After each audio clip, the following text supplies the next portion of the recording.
정말 큰 수익이 날 게 내 눈에 보이는데 내가 다른 거 신경 쓴다고 투자를 참아야 하잖아요. 그때가 진짜 저는 제일 괴로웠거든요. 안녕하세요. 세비티입니다. 오늘 저는 지금 1주택자, 무주택자인 분들은 어떻게 하면 좋을까에 대한 제 생각을 좀 말씀드리려고 합니다.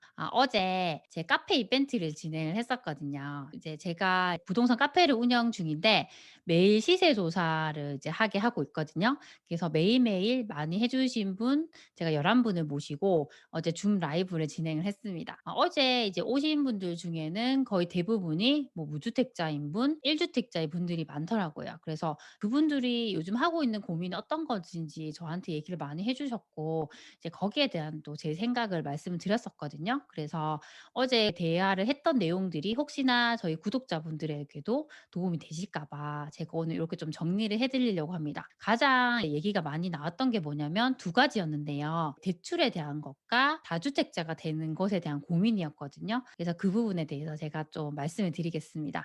우선 첫 번째는 대출에 대한 부분인데 어떤 분 같은 경우는 본인이 마이너스 대출 6천만 원 정도가 있다고 하더라고요. 그래서 그 돈으로 내가 투자를 이제 하려고 하는데 좀 고민이 되는 부분에 대해서 말씀을 하셨어요. 제가 그분 이야기를 듣다가 혹시 그러면 이 대출 말고 다른 대출도 알아보셨냐고 좀 물어봤거든요. 그랬더니 그분은 뭐 주택담보대출이나 다른 대출은 아예 알아보지도 않았다고 하더라고요. 근데 제가 대출을 이렇게 보면서 느꼈던 게 뭐냐면 제가 아는 대출 말고도 가능한 대출들이 여러 가지가 있더라고요. 그래서 너무 하나만 생각하지 말고 다른 것도 좀 많이 찾아보면 저에게 도움되는 게 많았었거든요. 한 예를 든다면 저희가 후순위 대출이라는 것도 있더라고요. 그게 뭐냐면 저희가 만약에 내 집을 가지고 주택담보대출을 받았다고 하잖아요. 그런데 이 대출을 내가 더 다른 걸로 갈아타기를 하고 싶은데 저희가 보통 3년 안에 이 대출을 먼저 상환을 하게 되면 중도 상환 수수료가 발생을 하거든요. 근데 이것도 거의 제가 한번 내 보니까 몇백만 원이 나오더라고요. 그게 부담이 될 수가 있어요. 아니면 처음에 받았던 대출의 조건이 너무 좋기 때문에 이것을 다른 대출로 갈아타기가 아까운 경우도 있거든요. 그래서 이런 경우에는 다른 금융기관에 후순위 대출을 받을 수가 있어요. 여기서 선순위와 후순위라는 이제 단어가 좀 어렵게 생각될 수가 있는데 그것은 만약에 이 대출을 한 사람이 대출을 못 갚게 됐을 때 이 집이 뭐 경매나 매매로 넘어갈 수가 있잖아요. 그렇게 됐을 때는 우선 선순위로 되어 있는 그 금융기관이 이걸 팔아 가지고 나오게 돈 돈을 먼저 가져가게 되는 거고 그다음이 이제 후순위 금융기관이 가져가게 되는 거거든요. 순서라고 생각을 하시면 돼요. 이렇게 후순위 대출을 이용하게 되면 나에게 예상하지 못했던 더 많은 돈이 나올 수가 있잖아요. 그래서 저는 이렇게 대출을 많이 알아보면 알아볼수록 더 도움이 많이 된다고 생각을 하거든요. 그리고 대출 알아보실 때 많이 하시는 실수 중에 하나가 뭐냐면 주거래 은행에 많이 알아보시더라고요. 저도 처음에는 이렇게 주거래 은행에 많이 알아봤었거든요. 근데 제가 생각했던 그 기대와는 다르게 조건이 좋지 않은 경우가 많았어요. 대출 한도 같은 경우에도 더 적게 됐었고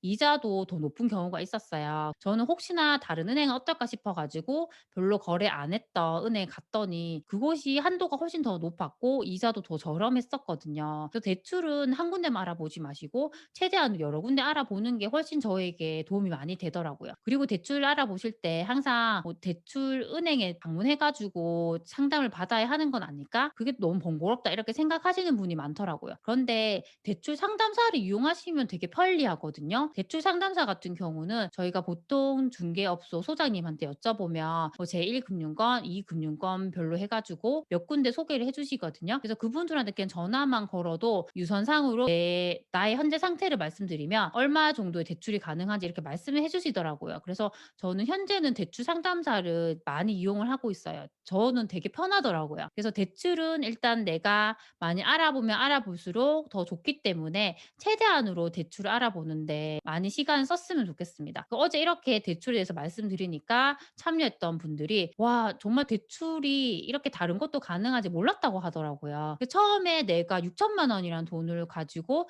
투자를 해서 살 수 있는 아파트와 내가 좀 더 대출을 받아서 1억을 가지고 살 수 있는 아파트의 질은 정말 다르거든요. 저희가 단순하게 생각을 해도 더 좋은 아파트가 더 많이 오르게 돼요. 그것은 수요의 힘이거든요. 최대한으로 내가 대출을 알아보고 더 많은 돈을 만들 수 있으면 저는 그렇게 하는 게 더 좋은 방법이라고 생각을 합니다. 그리고 두 번째는 다주택자가 되는 것에 대한 고민이거든요. 보통 내가 무주택자라고 하면 집을 살까 말까에 대한 고민을 하게 돼요. 어제 무주택자인 분도 있었는데 이분은 청약 점수가 어느 정도 되시더라고요. 그리고 한 번도 집을 가져본 적이 없기 때문에 생애 최초도 노려볼 수가 있어서 저는 일단은 청약부터 한번 생각을 해보는 게 좋지 않겠냐고 조언을 드렸었거든요. 그래서 이런 분들 같은 경우는 내 집 마련을 지금 할까 말까 이제 그 고민이에요. 저도 무주택자일 때는 항상 그 고민을 했었거든요. 근데 1주택자가 되면 또 거기서 고민이 돼요. 내가 뭔가 이 집 하나로는 부족한 것 같아서 하나를 더 사고 싶은데 그렇게 되면 나중에 세금 부담이 커지지 않을까? 그 고민이거든요. 아니면 여기서 내가 일시적 1가구 2주택 조건을 맞추고 싶은데 그래서 지금은 사면 안 되고 1년 뒤에 사야 된다. 거기에 너무 또 고민이거든요. 그리고 그때 또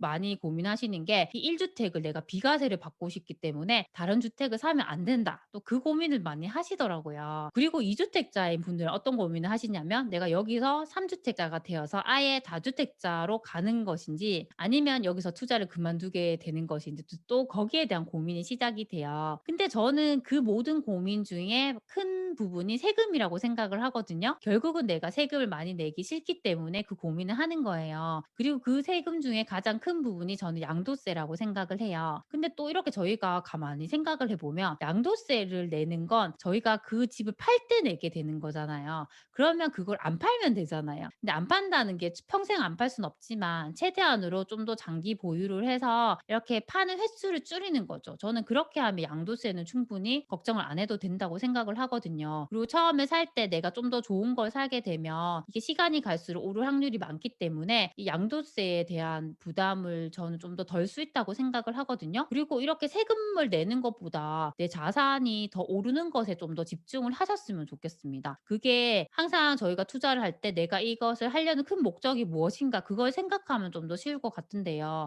저 같은 경우는 제가 이렇게 투자를 하는 목적이 내 자산을 계속 불려가는 게 목적이거든요. 그래서 저는 웬만하면 팔지 않고 계속 좋은 곳으로 이렇게 불려가려고 하고 있어요. 그렇게 생각을 하면 굳이 내가 이렇게 세금 걱정하는 게 큰 부분은 아닐 수가 있거든요. 그리고 지금 또 보면 보통은 지금 당장의 문제가 아니라 미래에 일어날 일을 미리 당겨서 걱정하시더라고요. 그래서 2년 뒤, 4년 뒤, 뭐 6년 뒤의 일이 미리 가져와서 걱정을 하는데 그렇게 하니까 내가 돈은 있어도 막상 투자를 하려니까 그 미래의 일이 걱정이 돼서 못 하시는 거거든요. 그래서 저는 미리 그렇게 미래의 일을 걱정할 게 아니라 좀 더 그런 걱정들을 가지치기를 해서 내가 이걸 하려는 큰 목적이 무엇인가 거기에 좀 집중을 하면 그런 고민이 덜 수 있다고 생각을 하거든요. 저도 이렇게 투자를 해 오면서 느꼈던 게 뭐냐면 가장 힘든 순간이 내가 돈은 있는데 투자를 못 할 때가 진짜 저는 힘들었어요. 이걸 투자를 하면 정말 큰 수익이 날 게 내 눈에 보이는데 내가 다른 거 신경 쓴다고 투자를 참아야 하잖아요. 그때가 진짜 저는 제일 괴로웠거든요. 그런 고민하시는 분들도 분명히 저는 그런 심정일 거라 생각을 해요. 그래서 최대한 저는 이 고민들을 단순화시키는 거